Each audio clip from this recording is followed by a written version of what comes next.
Good evening, Crime Crunchies. Thank you so much for joining me tonight. I am your host, Courtney C., a 27-year veteran of the media, and I am so happy to be able to bring you Crime Crunchies. All right. Whoopsie, I have something going on in the background. All right, now we're good. Okay, great. So thank you again so much for joining me tonight. We're going to take a look at the first 48 hours and all of the discrepancies that we heard and learned and were reported.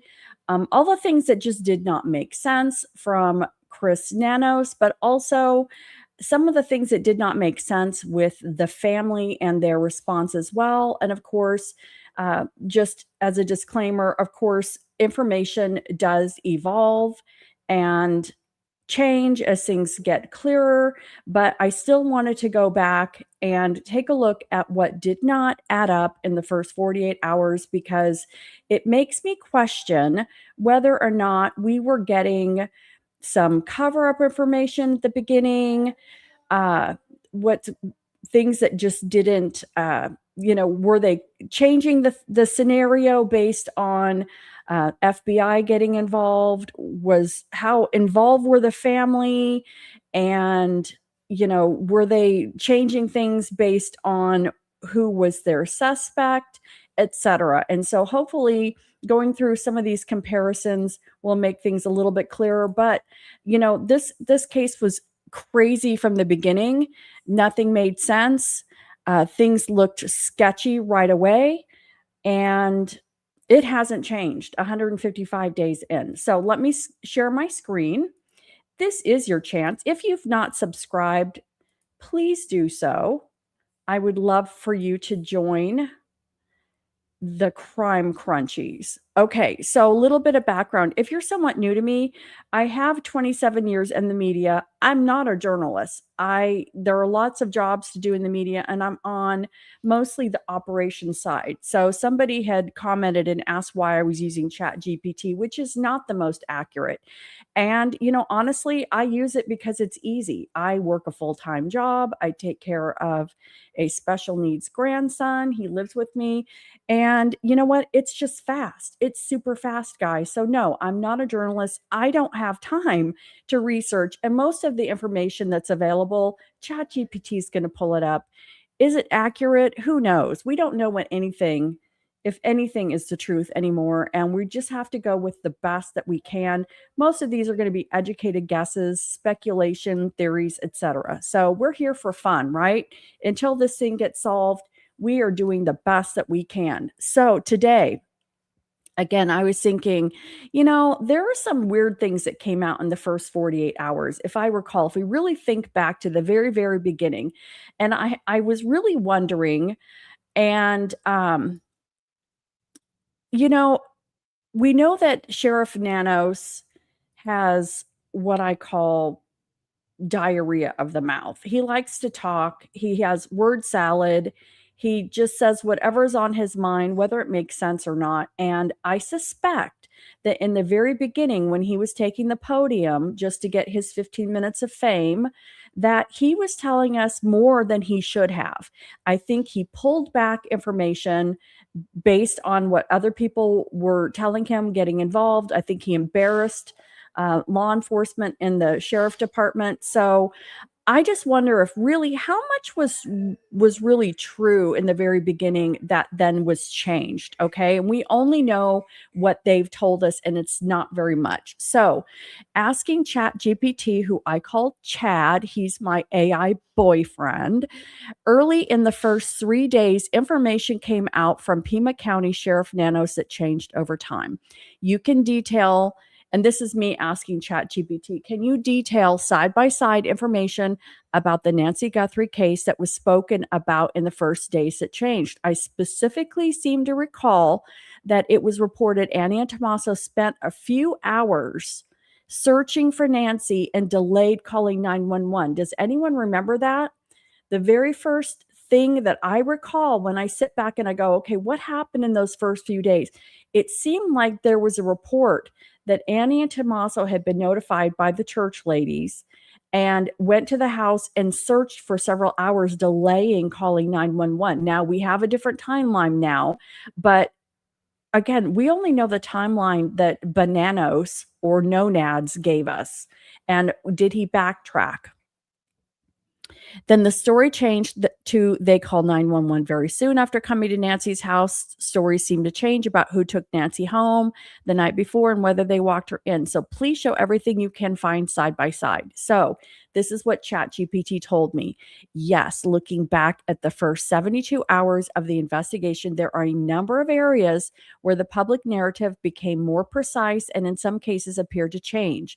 It's important to separate three different things: statements made directly by Sheriff Chris Nanos or the Pima County Sheriff's Office, early media reporting, which was often based on anonymous or incomplete sources, the official timeline released on February 5th after investigators had analyzed electronic evidence, or, in my mind, early media reporting that was leaked by law enforcement boots on the ground before they were told to shut their traps, question mark, question mark. Were law enforcement sources calling media and their media friends with true things going on, aka Ashley Banfield, that the prime suspect was Tommaso, before they were told and probably threatened with their jobs that if anyone leaked anything anymore, they were going to be fired and blackballed? Could that have been what the early media reporting was? And then the official timeline released on February 5th. Could that timeline have been whitewashed after the feds got involved and said, dude, you can't release this timeline? This is giving away all of our cards. So again, we have to look at these very early on things and wonder if Nanos and those early leaks, how true were they? How true were they before people came in and buttoned it up? All right, continuing. So here are the biggest examples. Let me make this a little bit bigger. Topic: when 911 was called. Several early television reports and online articles suggested Annie and Tommaso went to Nancy's house, searched for some time, aka hours, and then called 911 after they couldn't find her. The amount of time wasn't clearly established, and some reports implied there was significant delay. Now, when I recall those early days, I recall that Annie was notified by the church lady. They went to the house. They couldn't find her, that they'd been driving around looking for her, something to that effect. Okay? And searching the house, going all over the house, going around the house, driving around, and that there was because I remember someone saying, unfortunately, there was a delay in calling 911. It seemed like somebody, this is my memory, tell me if I'm wrong, but it seemed to me that there was something kind of unfortunate that there was a delay in them calling 911. Now that changed again later on, and we know that there is scanner calls, police scanner calls of the actual time. So again, a lot of these things could have changed because they got better, clearer information, but I think we still need to look at it. Okay. So the later official version is Sheriff Nanos later released an electronic timeline showing relatives arrived to the house at 11:56 a.m. and 911 was called at approximately 12:03 p.m., only a few minutes later. But again, Chris McDonough has questioned, how did Annie and Tommaso enter the home that next day? How did they get in? And I do want to follow up. I did get a few emails, and let's see. I did see people commenting. I've looked at your comment when I like it and heart it. So if you got a like and a heart, I've read your comment after the show. So thank you so much, everybody who has subbed and left a comment, and some folks who emailed me today. If you're joining us, I mentioned that the 2 minutes on the garage seemed odd, but somebody pointed out that there is video of a code little code box on the side of the garage where you can just lift it up and you punch in the code.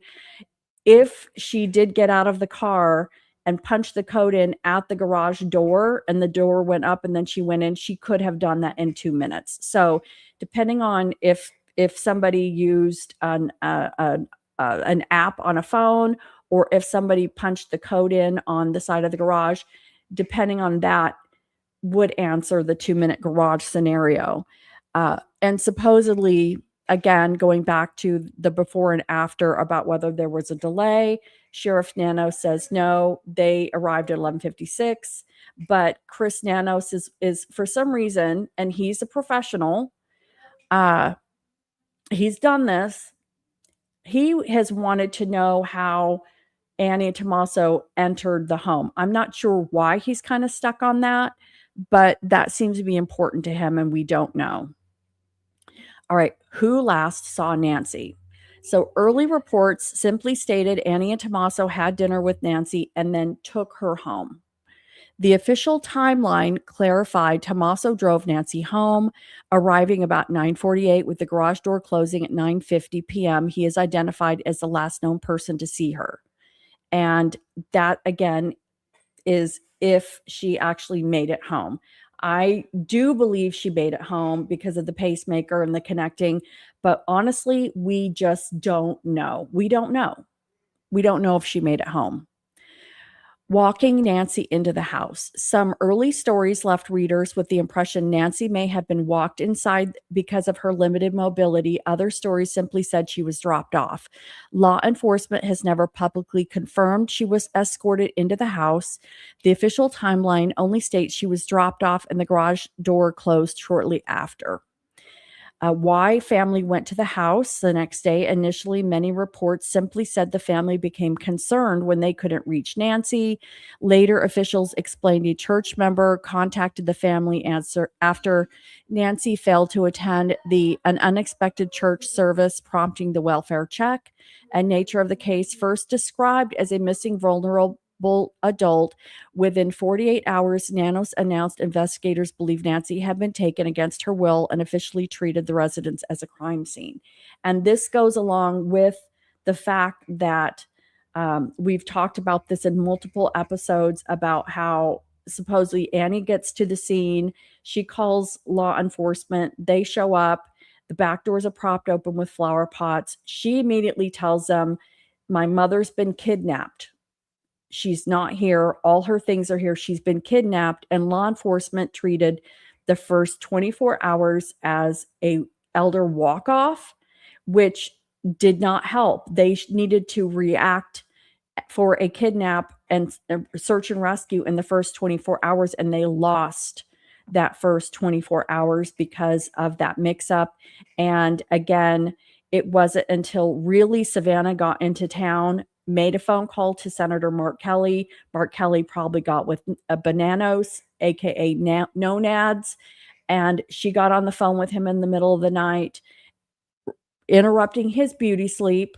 And the next day it was treated as a kidnapping, and search and rescue ensued with investigators fully coming on the scene the next day. There was a huge delay. A lot of this I'm going to talk about because we don't really know. There's conflicting information. As you see here on this first page of ChatGPT, there's conflicting information about what we were first told when Nanos was at the podium. Nanos was at the podium with his big flap mouth, just spouting anything he wanted to. And then it changed after people pulled him back and got control. The leaks stopped when people were probably threatened with their jobs. And then everything changed and everything was buttoned up. So again, I have to question the first few days when we were getting Nanos diarrhea mouth, how much of that was really true? His knee-jerk reaction of oversharing. We don't know what time Church Lady notified Annie. What time did church start? New York and Arizona is 2 hours difference. Maybe in February with time savings, it was 2 or 3 hours difference. So if there's a 10 a.m. or 11 a.m. service, it could have started as early as 8 a.m. There's still a lot of time between even an 8 or 9 a.m., viewing, streaming in the home of Church Lady and noon. Okay. There's still, I love this. You guys, thank you so much. Thank you, MView. Thank you so much. I love you guys so much. You guys have supported me so much. I really appreciate it. I do get a lot of nasty grams, which it doesn't bother me. I have very, very thick skin, but I love when I see the positive comments. It's why I'm doing this, and our community will all find each other. So I feel like we're really finding each other now. Okay, so going back to that morning with Church Lady, again, with 2 or 3 hours between Eastern Standard Time and Arizona time. Arizona is they don't change time, but they're either on Pacific Standard or Mountain. Okay, like right now, I'm on Central. They're 1 hour behind me on Mountain. But in daylight savings time, when we what are we going to be doing? We're going to be November's next. So we're going to turn it back. Then there'll be 2 hours different from me and 3 hours from Eastern. So technically in February, they would have been 3 hours off of Eastern. So if church started at 11 a.m. in New York, Nancy would have had to have been to Church Lady's house by 8 a.m. Okay. So if she didn't show up even by 9 a.m., Church Lady starts pinging Annie. We saw Chris McDonough do the drive between Annie's house. Thank you, C931, 8 a.m. If 8 a.m., Church Lady is like, okay, I just talked to Nancy. She was going to be here this morning. Where is she? They start ringing Nancy. They don't get a hold of her. They ring Annie. Annie is 15, 20 minutes from Nancy. Okay, 15 to 20 minutes. Chris McDonough did the drive. Okay. And as the crow flies, are only a few miles away, but because it's windy roads and residential speed limits, it's much slower. It's not highway time. So if at 8 a.m. we start seeing Nancy's not there, Annie could have been notified anytime between technically 8 a.m. and later, as early as 8 a.m. and later. So how is it that Annie does not show up until 11:56 a.m.? And we know when the scanner call came in, so that does confirm a time. So that I do feel like that's pretty firm. But how do we know really when Annie started looking for her mom? Was there really a delay? Did Annie not look for her mom? Were they still working out, a cleanup story? Were they in the house? Did they go in through the front door where there wouldn't have been a code received? Did they just delay going, period? And somebody actually emailed me. I'm going to back up a minute because we're going to talk about the Derek Colella text message. And I forgot to mention this last night. This is very, very important. So the person who emailed me, and I'm not going to share the email because it was private. I'll just generalize it. I don't have permission to share the email, but they stated that typically in an investigation, they didn't move it to a search and rescue kidnap until really that Monday. Okay. 24, 48, about 36 hours after Nancy's gone. So 36 to 48 hours is when they really go into overdrive. And this is when they start looking at Annie and Tommaso. Okay, we know that Tommaso was the last person to see her.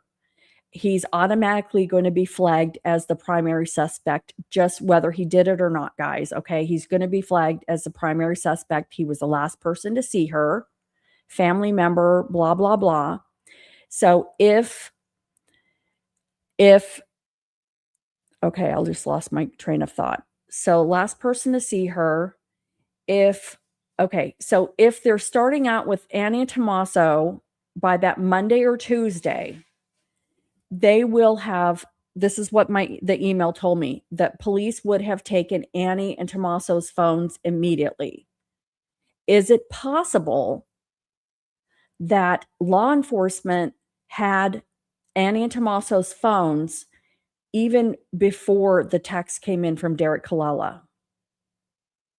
And that's why law enforcement got the text. I mean, could Annie and Tommaso have tried to delete the text? Again, there are three scenarios with the text. Annie and Tommaso get the text from Derek Colella while the phones are in their possession. They say, okay, this text just came in. This is totally weird. I need to tell the cops about this because I don't know what this is. This is very concerning. Our mother, we just got the first ransom note. This is scaring me. I need to tell the cops about this weird text. Or did they get the text and then say, okay, the cops are going to see my phone. I need to tell them ahead of time what this text is and try to give them a story of why we're getting this text.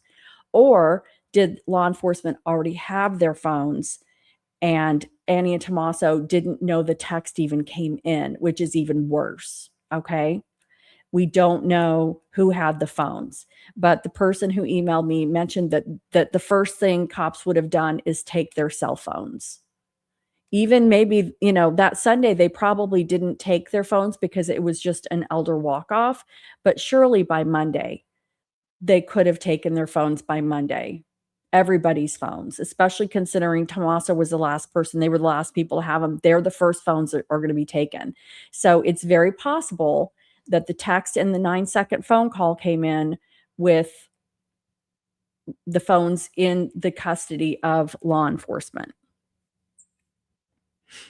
Yeah, and we've got no 911 recording from Annie. We've got no body cams or anything. Those things are locked up. Okay, these are all questions. Okay. So the delay calling 911 issue, and this is where Chad is going to try to tell me that, of course, ChatGPT will not theorize. It won't theorize. It only goes off of public records and reported stuff. But ChatGPT is saying this is probably the biggest discrepancy people noticed. Again, yes, it was. Ding, ding, ding. Early television coverage frequently described events like this. The family arrives, searched the house, looks outside, calls 911. And I even remember somebody saying that they drove around looking for her.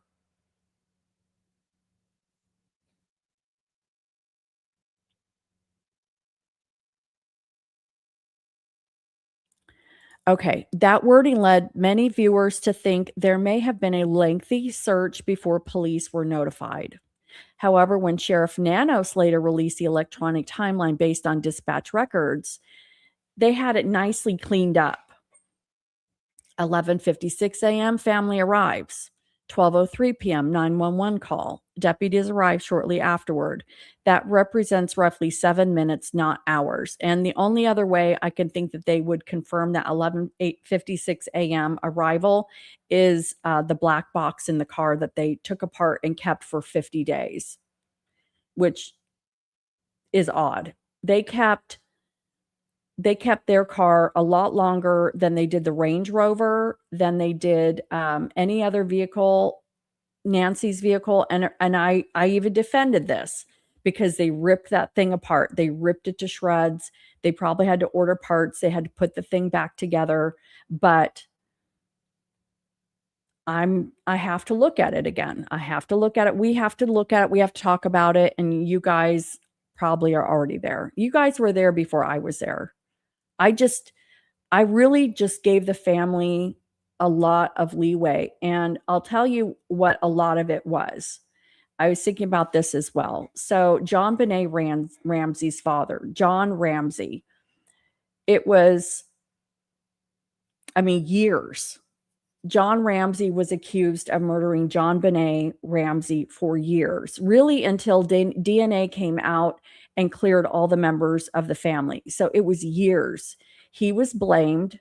They couldn't arrest him because they didn't have any evidence to show that he did. But the ransom note was weird.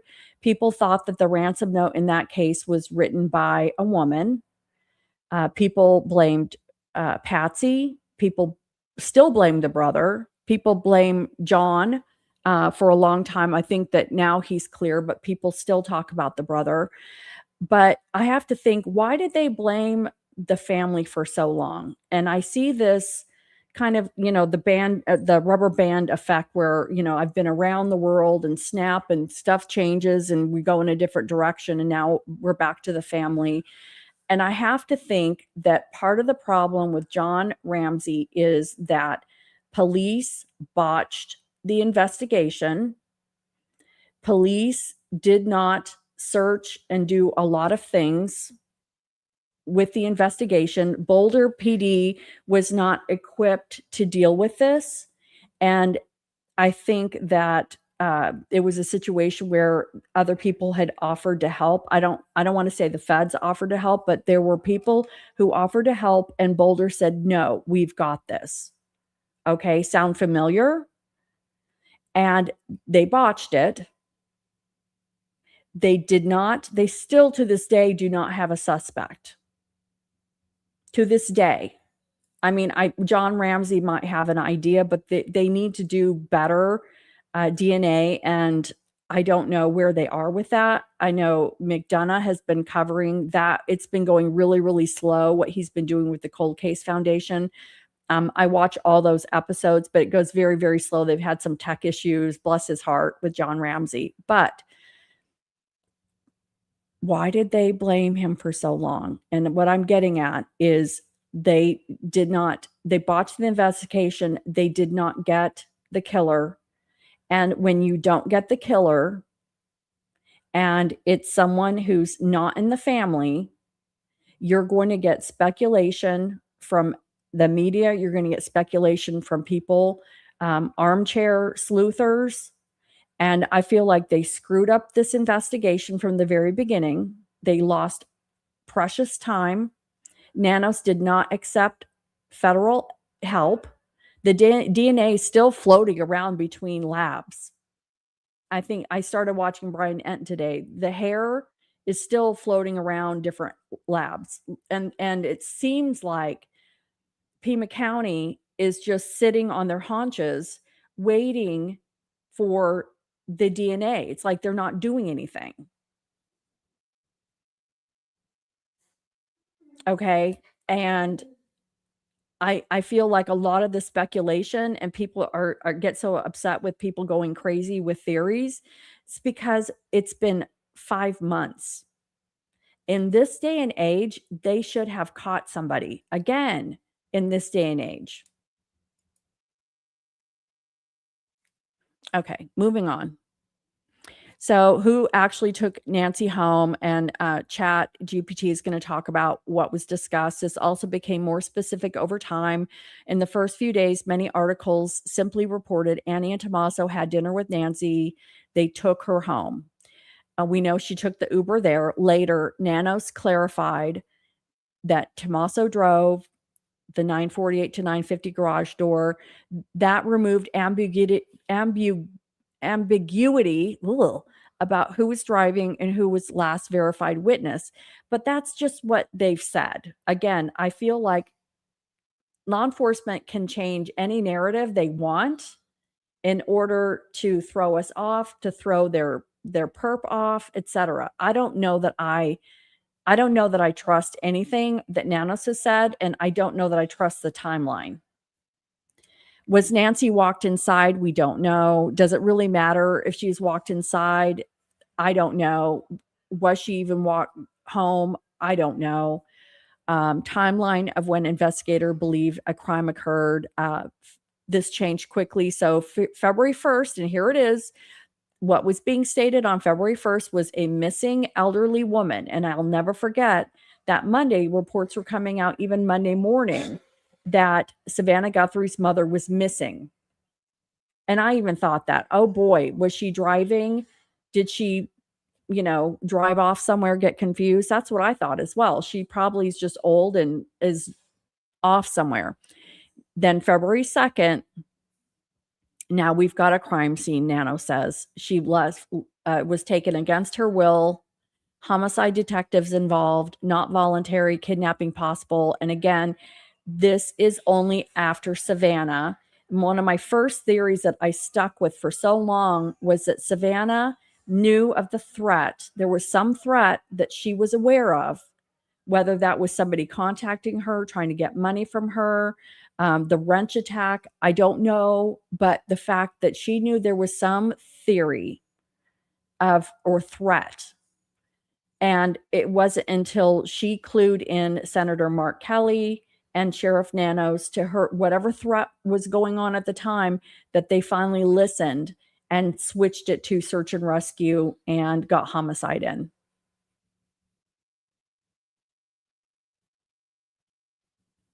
Okay, let's see. I'm just looking at chat here, seeing in.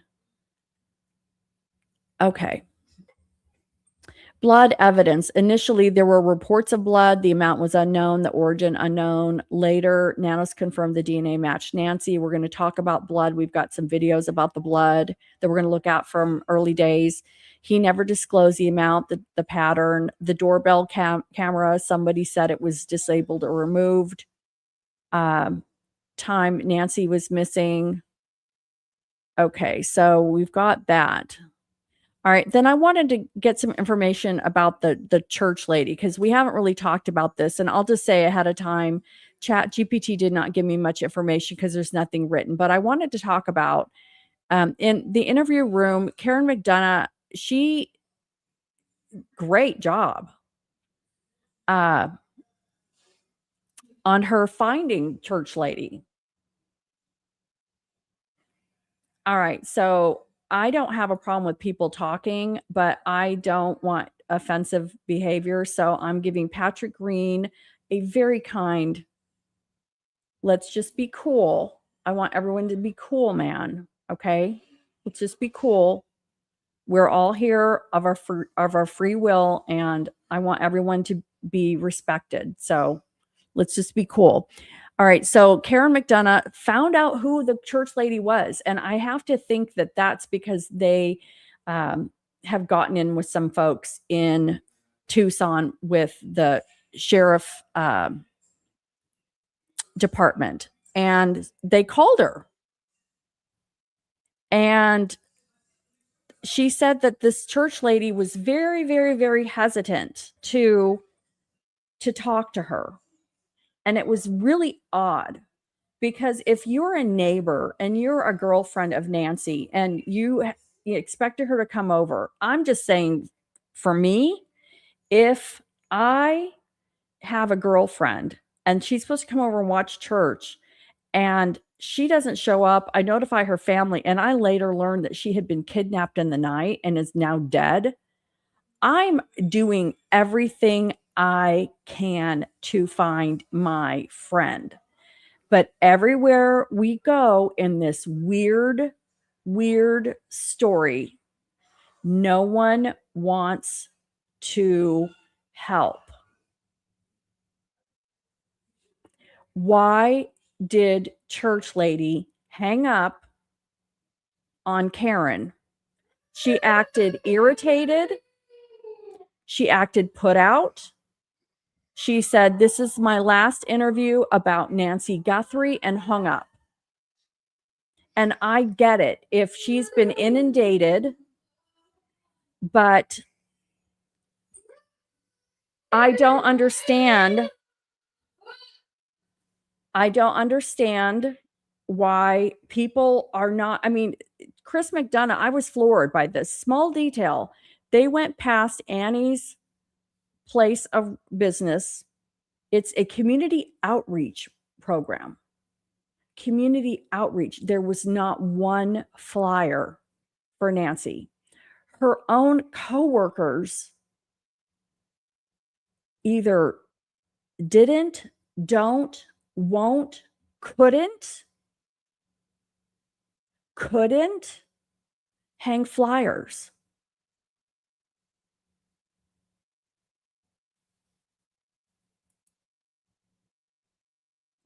I get an NDA, but we're not talking who's dating so and so, who fired so and so, who knows all the dirty laundry. This is a woman's life. What's making these people not talk? What's making these people not look? The family sat huddled in rental homes. What Savannah said, they were hugging, crying, and praying. I have no comment on hugging. I have no comment on crying. I have no comment on praying, because all of those things are appropriate. But you're telling me for 30 days, all you did was keep the windows and blinds shut, move house to house in the middle of the night, and all you did was hug, cry, and pray.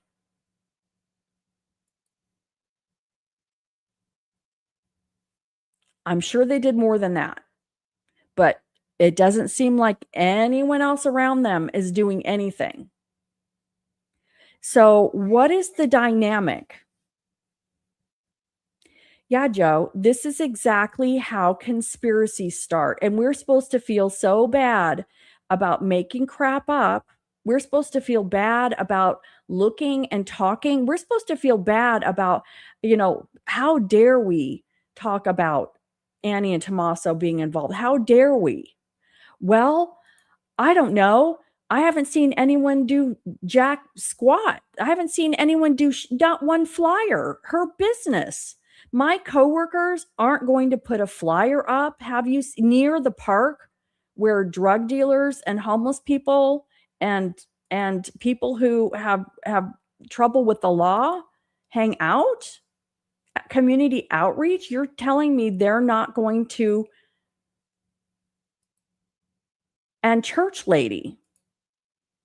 What makes church lady, who was obviously cared and concerned enough that she called Nancy enough times that she knew something was wrong, that she called Annie?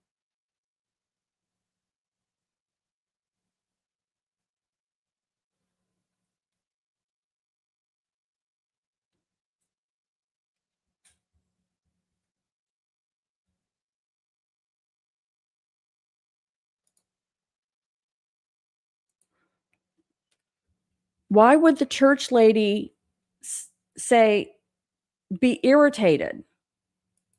I mean, if she's been inundated, I get it. People are probably sick and tired of people reaching out, but my friend is missing and dead. My friend is probably rotting somewhere in the desert, being eaten by animals. If she's lucky, she was buried somewhere. If she's lucky. And I can't be bothered to answer a question from a YouTuber who's the only people keeping this story alive. Yeah. What kind of church lady is this? How is this a Christian woman?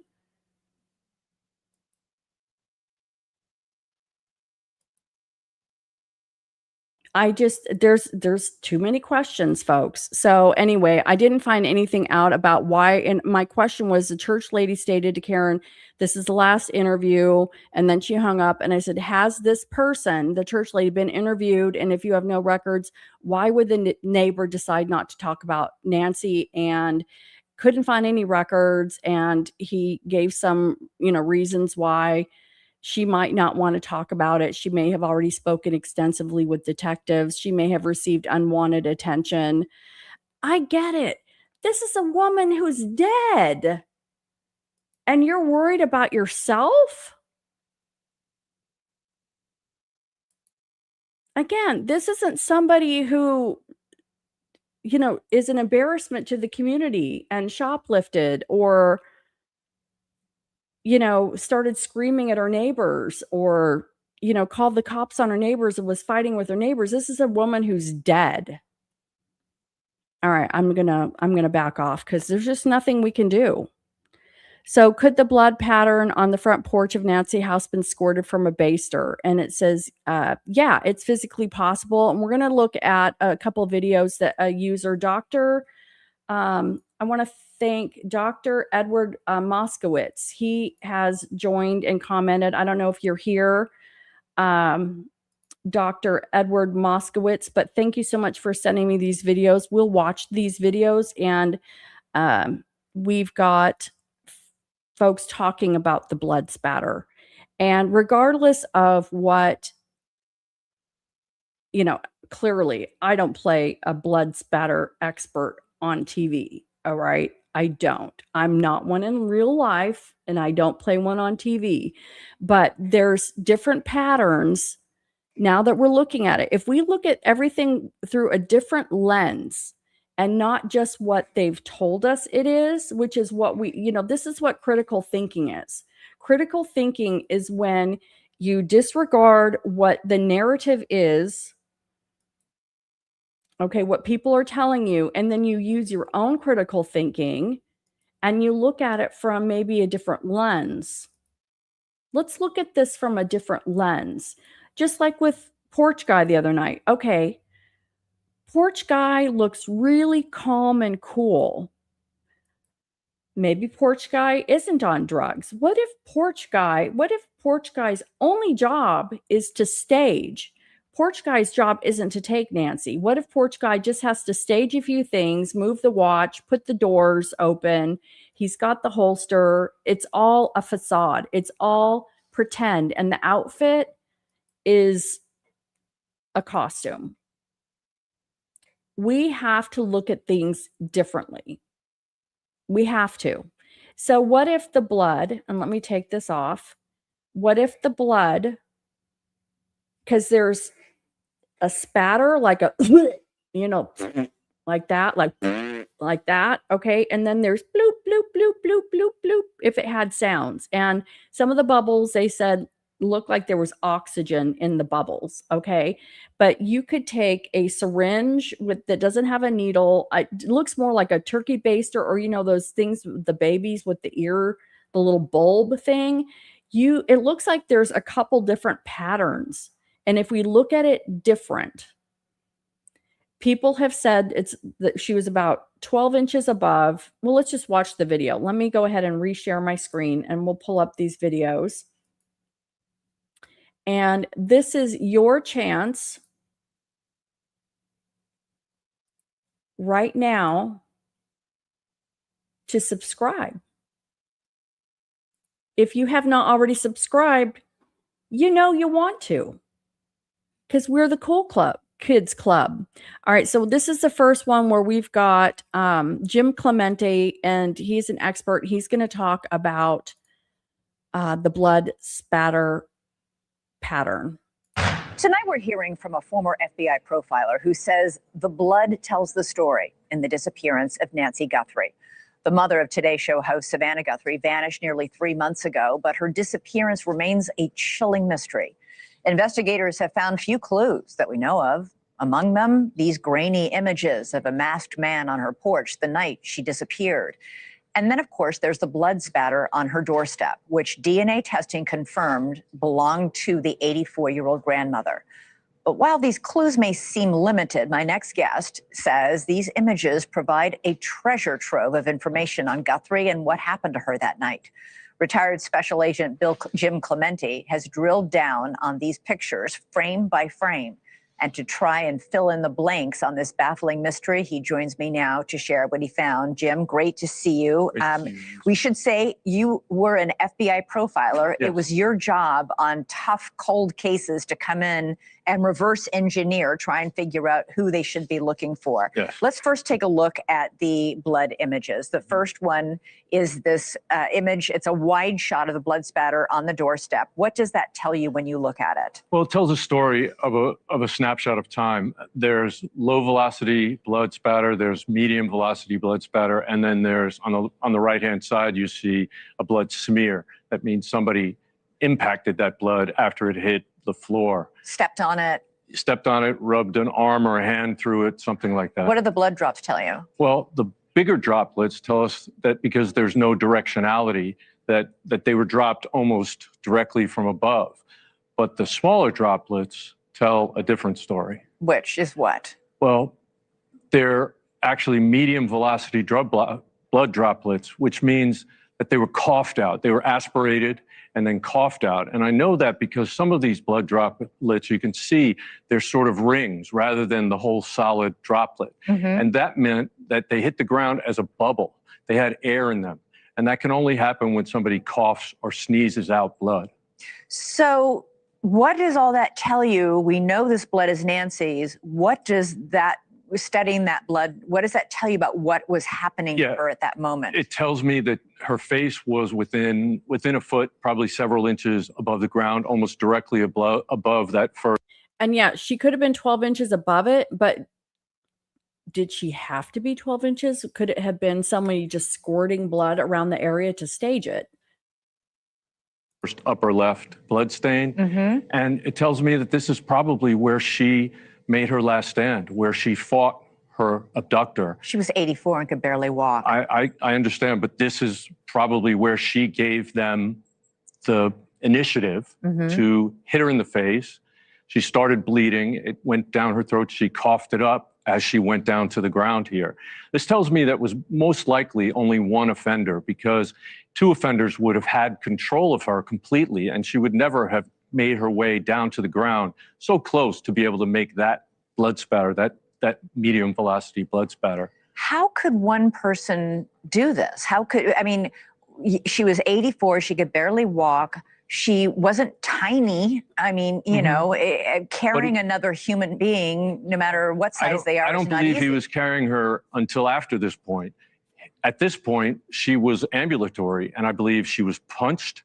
She was injured. She went down to her knees, and her face was very close to the ground when she coughed up this blood. And after that, he picked her up and carried her away. Getting her to that point, There's no foot. he had a gun. There's no footprint. There's no footprint. And so I mean, and he's just giving us a theory, and we have to listen to it, and I respect it, but I just think that there'd be a smear if she was above it or she fell to her knees. There would be a smear of her skin, her jammies, her whatever, her knee, her hand. Visible gun when he was on his way in. He used that gun to control her, but at this point, she fought back. All right, so you're using your FBI profiler skills to really study everything you have, and which isn't much we have in the public sphere. But what, using your skills as a profiler, is the story to you on who this person is who took her? Well, if two of the ransom notes were real, then part of the motivation was money. But I believe that there may have been a second motivation, and that is probably to hurt Savannah Guthrie. By taking her mother, by depriving her of that. And that could have been based on some interaction that this offender had with the mother or with Savannah in the past. It could have been weeks or months or years ago. It could also have been just a delusion in his own mind. And he could have built up an anger and a resentment against her. And as a result, he felt justified in taking the mother to hurt her. So I'm hearing you say he, you think it was a man, you think it was a man who was acting alone, and you think it was a man who had some sort of obsession with Savannah. I think that's the highest watched probability. Watched her on TV every morning and, you know, became obsessed somehow. And he may have had some delusion going on in his brain and that nobody else knew about, or that he maybe spoke to some people about. And that's how we might be able to catch him, because at some point, somebody out there will recognize that this guy always talked about her, or said he was going to come into some money, or right as this happened, as the images were released, he left town because he had an emergency. Super quick, Jim. Do you think, given, I know these are all your theories as a but you are a profiler and this is your expertise, was she alive for any portion of the time she was missing? Well, she was certainly alive up until that point where she fell in her own front stoop. Okay. So when he took her, she was alive. All right, Jim. Okay, so there's that. Somebody just said that McDonough did a short about Kalela. Let me see if this is it. Let's see.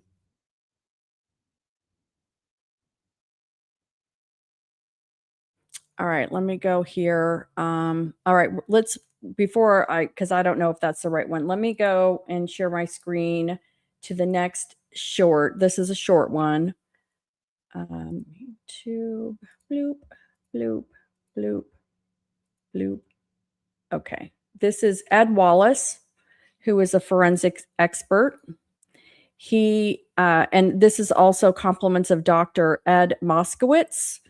And this is where Ed is talking about the blood. Expired blood, and it was coughed out of a mouth or nose. It is going to be mixed with your amylase, saliva, and mucal membrane material.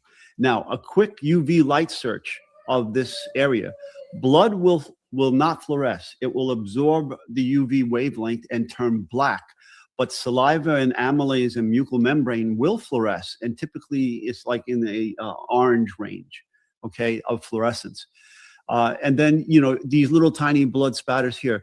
Now, this originally could also have been a pool of blood before somebody went swabbing through it, and then blood dripped into blood, creating these secondary spatters. Because if you look at these secondary spatters that are out there, you can see some exclamation point type stains that give you possible directionality emanating from the exclamation points are going in multiple different directions. But what it does tell me there is that someone paused here. Someone paused that here to create all of these different drops in this one area. There was very little movement here to allow this to occur. Now, if this was expired blood and it was coughed out of a mouth or nose, it is going to be mixed with your amylase, saliva, and mucal membrane material. Now, a quick UV light search of this area. Blood will not fluoresce. It will absorb the UV wavelength and turn black. But saliva and amylase and mucal membrane will fluoresce, and typically it's like in the orange range, okay, of fluorescence. And then, you know, these little tiny blood spatters here. Now, this originally could also have been a pool of blood before somebody went swabbing through it, and then blood dripped into blood, creating these secondary spatters. Because if you look at these secondary spatters that are out there, you can see some exclamation point type stains that give you possible directionality emanating from the exclamation points are going in multiple different directions. But what it does tell me there is that someone paused here. Someone paused that here to create all of these different drops in this one area. There was very... Now, when I look at this looks like two different expressions of blood to me. So I don't know. Again, I have to question it. I'm not a blood expert. I'm not trying to act like I am, but looking at it from a different angle, okay, you've got little tiny spatters that look like could be easily coughed up, and then you've got these big drops. How do we know that that isn't somebody just spraying it in you know, a perfect small little area?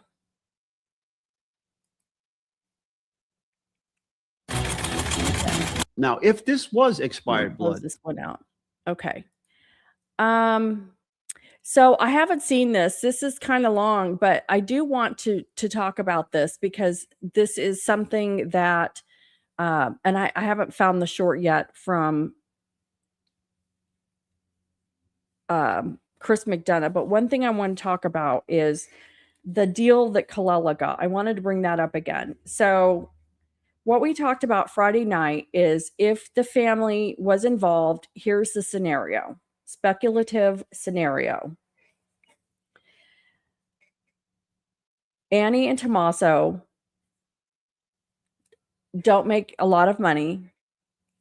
At the school Tommaso works for, on average, a teacher makes $53,000 a year. Annie makes jewelry at a community outreach nonprofit studio and is a poet.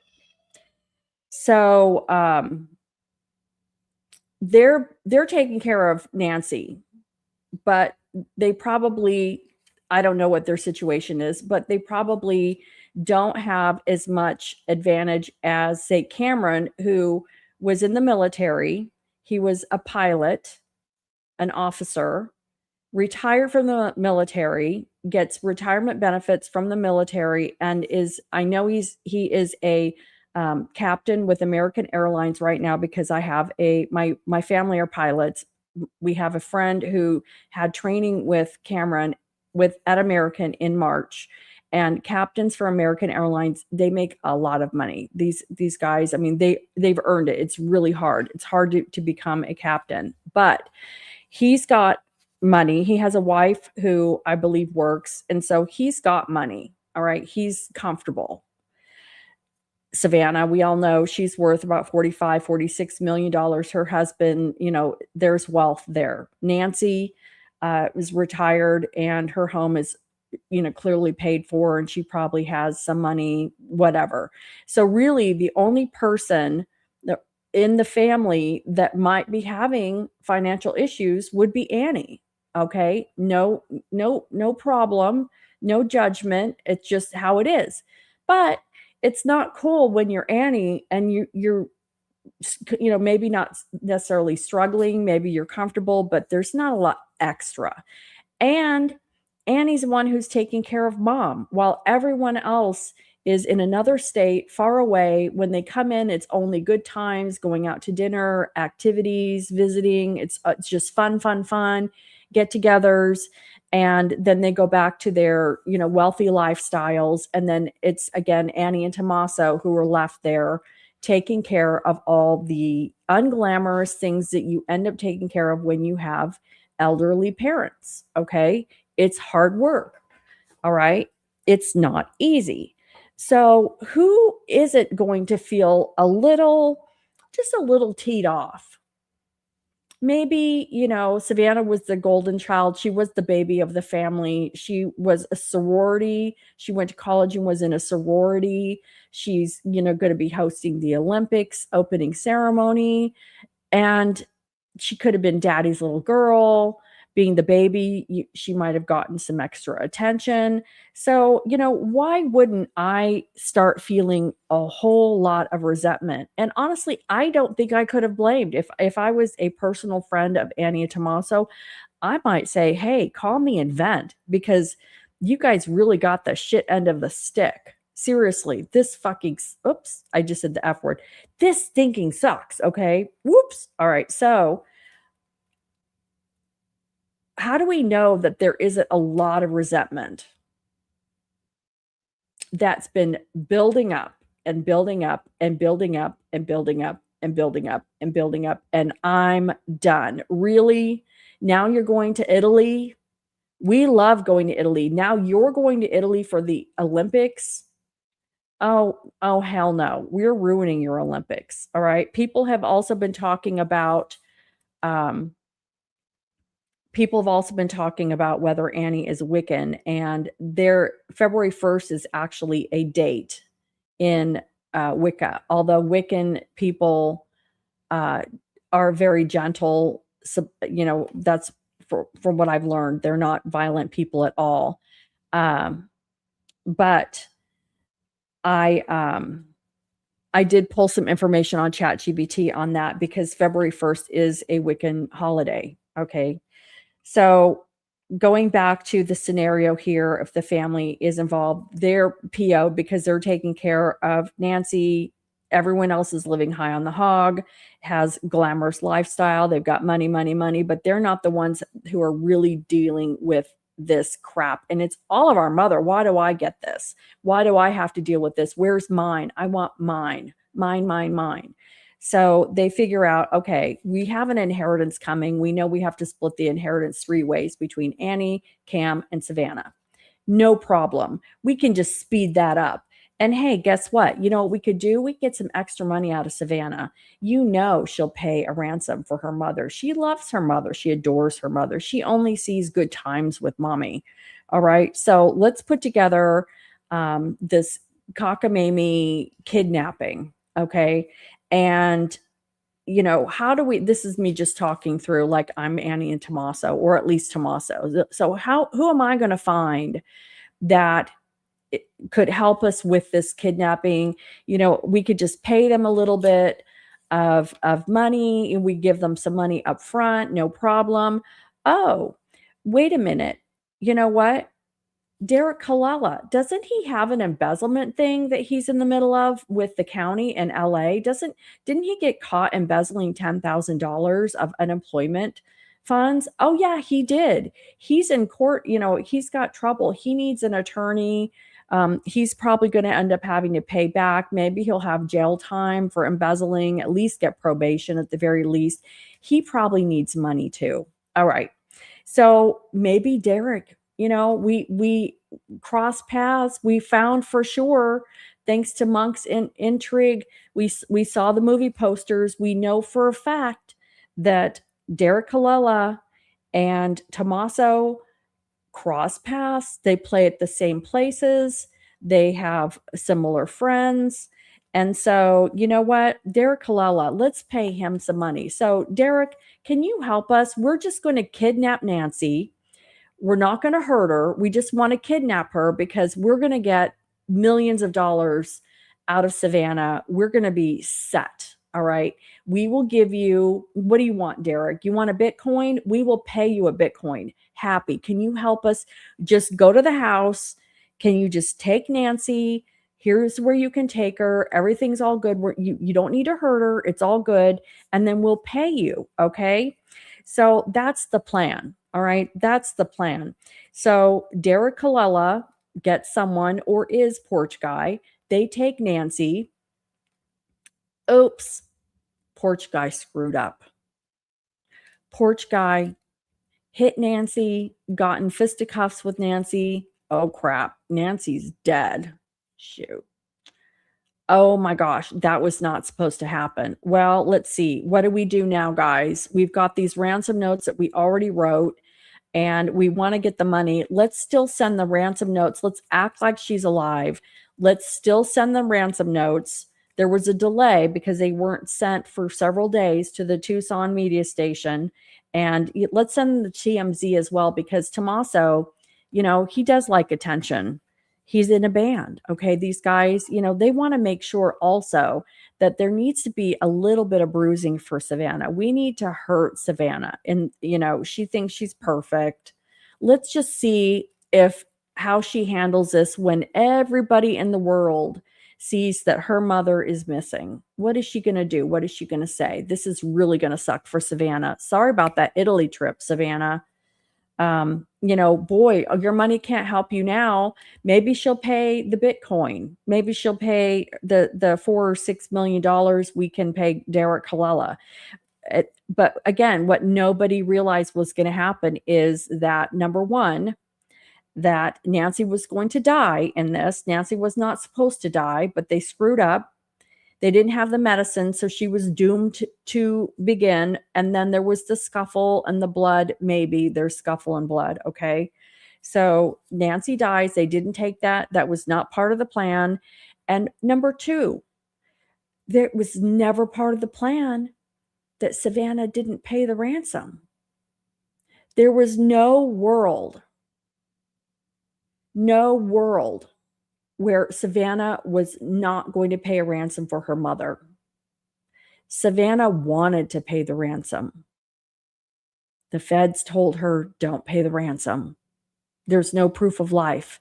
You cannot pay the ransom. Because what happens if you pay the ransom without proof of life? It makes more nut jobs out there say, oh, well, I can kidnap people. I don't have to have proof of life. I'll just kidnap. If they're dead, no problem. I'll still get paid. All right. And what it does is it sends message to potential kidnappers that they don't have to be alive. You're going to get paid. And the whole idea of kidnap for ransom is, we have your loved one. If you want them back alive, you're going to pay me. Well, if they're not alive, you don't get paid.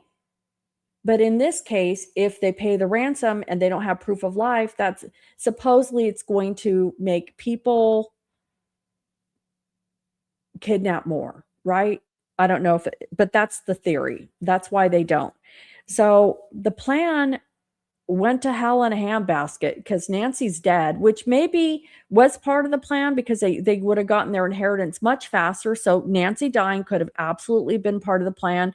I even said Friday night, there was enough time for them Friday night to have driven up to Flagstaff and buried her in nature and come back. All right. You can rent a vehicle, 1990 vehicle that still runs, that doesn't have a brain in it. No GPS, leave your phones, and you're good to go. You have to get an old vehicle, maybe with no license plate, driving around in the middle of the night. And they had enough time, they could have buried her in Flagstaff and come back. All right. So either Nancy dying was part of the plan or wasn't part of the plan. But either way, it was never part of the plan that Savannah was not going to pay that ransom. Savannah had to pay the ransom. Had to. Was going to. 100%. No problem. She's paying. Nope. Feds told her don't do it. Don't do it, Savannah. Don't pay that ransom. Now they've got $1 million reward, but guess what? It's worthless. So fast forward, Derek Colella, the text message and the phone call, regardless of what order that happened, whether the law enforcement had the phones or they handed the phones over with it, there's these weird texts of, did you get the Bitcoin? They're waiting for it. Again, blah, blah, blah. Looks like it's a follow-up to a conversation that already happened. And there was an agreement. All right. He did the dirty work. You still owe me a Bitcoin. Regardless, they still owe him a Bitcoin. That debt has not gone away, by the way. That debt is still there. But now the family's mother is dead. They owe Derek a Bitcoin, and Savannah didn't pay. So they're now out millions. They're looking at going to jail for a really long time. But then we've got Derek Colella. What's he going to do if Derek is involved in this? Is Derek going to talk? Yeah. Oh, yeah. Derek's going to talk because Derek has an embezzlement deal going on in California. Derek's in big trouble. So, I wonder why the feds would give him a sweetheart deal. Why do you think the feds would give him a sweetheart deal and then lock everything away? So, supposedly it's locked away and it's not for public consumption. And we looked at the papers we could find, the charging papers, pretty generic. There's not a lot of detail there. So why would they give him a deal knowing he is charged with embezzlement in LA, is in the middle of a case where he took $10,000 of unemployment funds? Tisk, Derek, that's bad. Not a good look. So not only does he show up and take a plea for, 5 years probation, but apparently there is a drug thing tied to this as well. And oh my gosh, you guys, I'm Derek's defense attorney. I just have to let you know, by the way, Derek, he came up positive for meth. Oops. Oopsie daisy. Oopsie doopsie. Oh, so you're in federal court in Tucson for sending fake, Bitcoin, whatever it is. It's not a ransom. It's just, where's the Bitcoin in the middle of someone's family in a trauma with a kidnapped dead mother? That's not, you're telling me it's not connected. Derek, you guys, Derek sent that text to Annie and Tommaso because he just wanted to see what they would do. It's not like he doesn't already know them. And that's what I do for my friends, especially when their mother is kidnapped. I'm going to wait for something horrible to happen, and then I'm going to text them asking for money just to see what they're going to do. Okay. Oh, and by the way, yeah, I've got this embezzlement thing in California. I'm just and I'm I take meth and I'm in trouble for drug charges too. That's just, but the feds, no problem, Derek. We're going to put you in rehab. Let's just send you off to rehab. You know what? We will make sure we've got state Medicaid insurance. We'll pay for it. You're good, Derek. You go and get yourself fixed up. We know that you were supposed to be clean, and in your drug test, you tested positive for meth. No problem. Let me give you a little hug. Here's your little backpack with your little jammies and your little teddy bear. Go to rehab, Derek. All good. Nothing to see here, folks. This is a regular deal that we give to somebody who's, sent Savannah Guthrie's sister a demand for Bitcoin.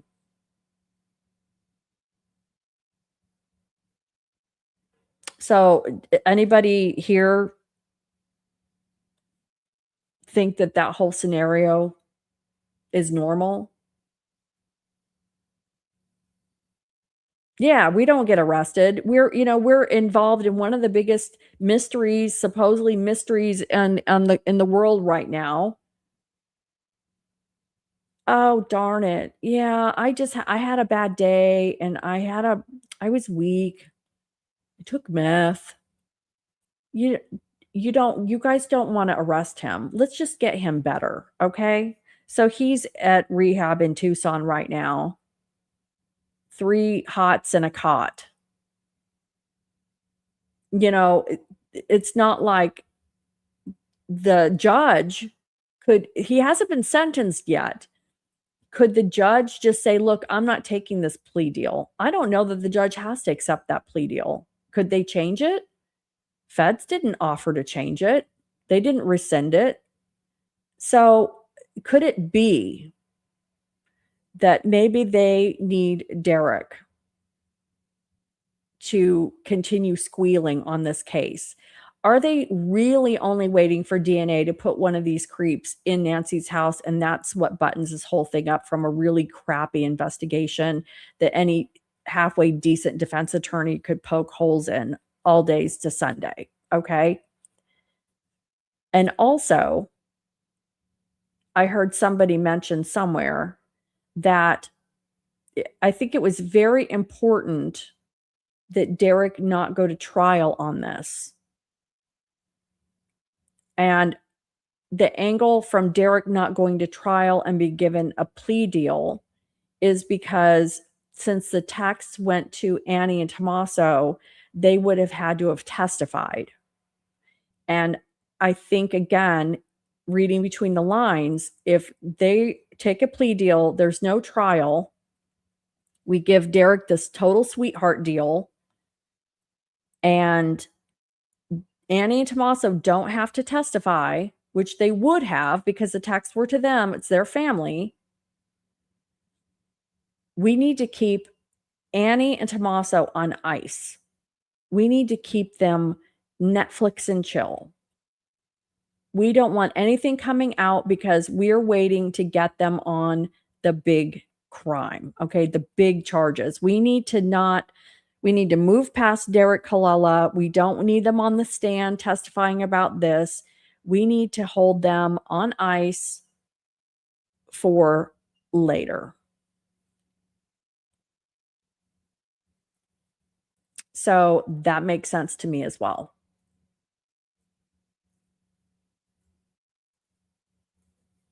Let me go through my notes, make sure I've done everything. So we've talked about in the first 48 hours, all of the different things that Nanos and his big flapping pie hole came out with before people shut him up. And how I do think that some of the things he said in the very, very, very, very, very, very, very beginning were real things.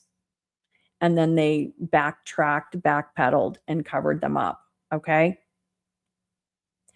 I do think that it is possible. I did see the little code thing on the side of the garage. If Nancy was already out of the car with her cane and used the code on the side of the garage, she could have probably gotten in the house within 2 minutes. I do believe that she did make it home that night, even though we looked at the possibility yesterday. We looked at the possibility of her not ever going home, which is a possibility, but I do think she was there because, again, the pacemaker disconnecting from her phone when it did, the spike in her pacemaker lining up with that time when about they would be taking her from the house. Is the blood hers? Could it have been staged? Yes, I do think it's possible. Okay. Likely, probably not. There looks like there could be two different patterns, but an investigator would look at that blood spatter and investigate it for possible staging. Okay. A seasoned investigator would have to look at that for staging as well as real. Okay. The motivation, we talked again, the motivation could be the fact that everybody's rich, everybody's going to parties, everybody's got a beautiful 401k, they've got Roth IRAs, they've got beautiful portfolios, they've got money, they have nice cars, their life is their own and it's a good life. Wow, I love life. Annie's life's a little bit harder. Annie is making jewelry and selling it, and Annie's writing weird poetry. Tommaso's in a weird band. Tommaso's a teacher at school, which is very noble, but things are just not coming that easily to us.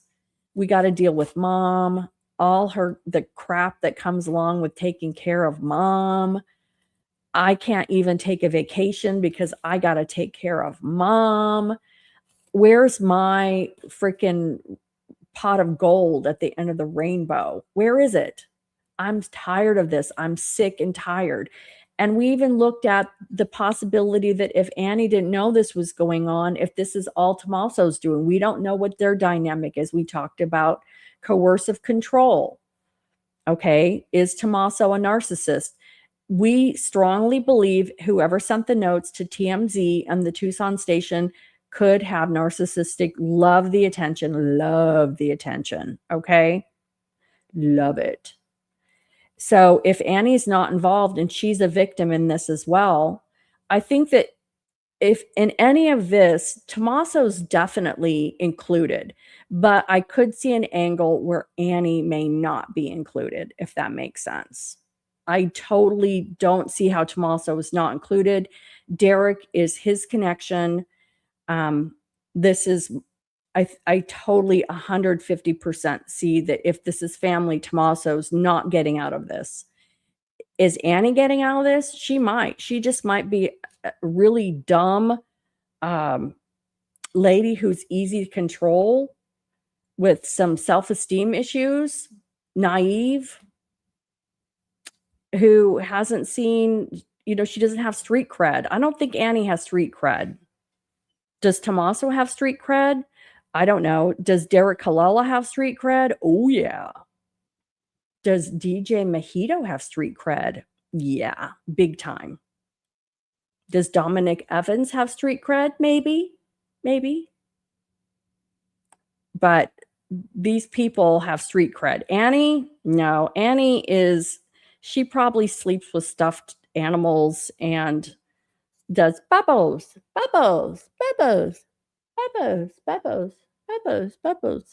I'm sure she's very intelligent, but she could be just someone very, very easy to suppress. I could see that. She could be someone easily controlled. And he could be a controlling freak. Possible, right? I could see that. I could see Annie not knowing. Annie could be totally a victim, but I don't see, if the family's involved, I do not see Tommaso getting free and clear of this. Okay, so the motivation is that they're super bitter, or Tommaso's bitter. They want to get their inheritance. They want to get money from Savannah. She's going to pay. That B is going to pay. They get to pay Derek his Bitcoin. That helps him because he can take care of the embezzlement thing in California. Perfect. And again, we don't know if part of the plan was that Nancy live or die, but either way, if she dies, they get their inheritance. If she lives, okay, but either way, there was no part of the plan that Savannah wasn't supposed to not pay that ransom, and she didn't. She didn't. And it's pointing to a female writing those notes. A poetic little pen, little feather quill. Little feather quill writing, buried in nature. All right, it's getting late. Do you guys, I can hold the Wicca holiday for my next live, and there's a few other things. We'll probably look, there's going to be more coming out about Derek's sweet plea deal. I'll probably hold the Wicca stuff for later because it's, who knows. But February 1st is a Wiccan holiday, just like Samhain, which is Halloween, Samhain. And Wicca is a Celtic pagan religion. And again, typically Wiccans are gentle, you know, kind of hipster, peace and love kind of folks. So, all right, you guys, thank you again so much. If you have not subscribed, please do. And I want to thank my members, Gladys and Joe. And I did have a third member. I don't think I've seen them tonight, but I have a third member. I will thank them properly. But so thank you, Gladys. And thank you, Joe.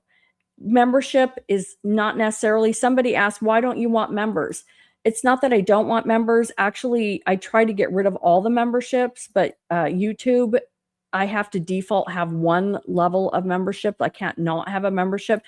I just feel like groceries are so expensive, and I really was turned off. I see so many YouTubers like asking for money. I've seen people asking for money, like shilling. And that's not cool. All the cool kids. We are the cool kids. Yo, yo. CC. So I do this because I love doing this. I hope to be able to do this full time. I really do it. If I could quit my job and just do this, I would, believe me.